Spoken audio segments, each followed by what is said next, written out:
Let's get started with how to throw on the wheel. First, you need to make sure you have all of these essential tools in your toolkit at your wheel throwing station. Once you have checked that, you can go over to the wedging station and wedge up 3 spheres of clay to make sure that you have enough ready on hand to keep throwing without having to pause. The purpose of wedging clay is to make the clay really consistent and to also align all of the particles and make sure that the clay is warmed up. After you have wedged it, make sure you are patting it into a nice sphere. Then, come over to the wheel. You're going to check to make sure that the on switch is turned on. If you are a right-handed thrower, you're going to make sure that tiny black switch is switched down. And if you're a left-handed thrower, you're going to make sure the tiny switch is flipped up. Then you're going to use force and you're going to throw the sphere of clay down onto the wheel head. Make sure you do this with enough force so that way the clay gets well attached to the wheel.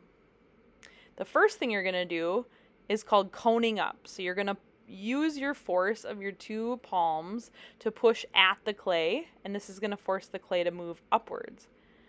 Then you're going to use the palm of your right hand to push down on the clay. And you'll do this a few times. This makes sure that there are no air bubbles left in the clay, and it helps to make more consistent clay. So as you can see, I'm shaping it back up into a cone again. Then I'm going to change my hand position. My left hand palm is going to push at the clay, and my right hand palm is going to push down on the clay. When I do these 2 things together, I am centering the clay. Centering is an essential skill, and it is one of the most important parts of throwing on the wheel. If you don't have your clay properly centered, where it's spinning and does not have a wobble, you're going to run into a lot of problems later on down the line. So make sure that you use enough force from both directions until the clay does no longer wobble. When you're ready, you can open up the clay now. So you take your 2 thumbs and you press down into the center of the pot. Be careful not to press too deep so that you don't tear a hole in the bottom of your pot. Then, when you're ready, you're going to widen the opening. So taking your thumbs and pulling them towards your palms, and then also using your fingertips to smooth out the bottom of the pot. This part is really important because you need to compress the clay so that you don't end up with cracks later on. So I'm continuing to compress the clay. Now my clay walls got out a little too far, so what I just did here was collaring in the clay. It's like hugging the clay inwards so that the walls are back straight up and down. Now the next step, you are pulling up the walls. So I have the clay compressed between my fingers in the inside and the outside at the same time. As I put a little pressure from both sides and raise my hands up, I am forcing the clay to move upwards. Usually most potters on a cup or bowl will do about 3 or 4 pulls. Each time I am pulling, I am compressing the rim with my fingertip, and I am also making sure that I am adding water to the sides and the inside before I do any of the pulls upwards. If you forget to do this step, the clay can get dry and it can stick to your fingers and it can cause problems and cause you to tear the cup off of the wheel. Now, as you can see, I've gotten it to the height and the shape that I like. So what I'm going to do now is get all of the water out of the pot. So I'm using my dry sponge that I've squeezed out in my water bucket, and I'm absorbing all of the extra moisture and water on the surface.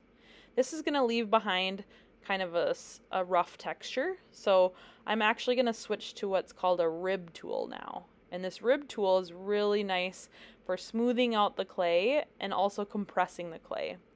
So if your pot ever gets too much moisture in it, this is a really nice tool to use. As you can see, it scrapes off a lot of that slippy layer. This is what's going to make your pot look really nice and professional. I'm using the flat side on the outside and the curved side on the inside so I don't cut into the pot. And then lastly, I'm going to take my fingertip and just round around the rim. This makes sure that it's nice and smooth and doesn't have sharp edges. Now you're also going to have clay that is stuck to the bottom of the wheel. This is what suctioned it to the wheel. But in order to get this off of the wheel, you need to take your wooden tool like this and cut at an angle. And once you've gone all the way around, you're able to scrape off any additional clay that you don't need on your pot. And then this allows for you to cut your pot off the wheel much more easily. I'm putting water on the wheel so that way when I take my wire cutter and slice it underneath the pot, I'm moving water underneath, and I'm also creating a wet area where I'm able to slide the cup or bowl off more easily onto my hand.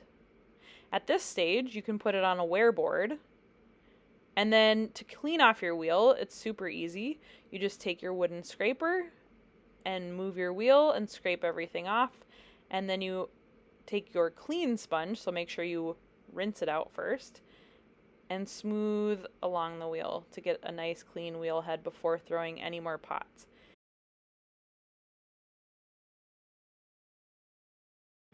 When you are all finished throwing, you're going to take your water that's in your water bucket and dump it into the large slip and slurry bucket.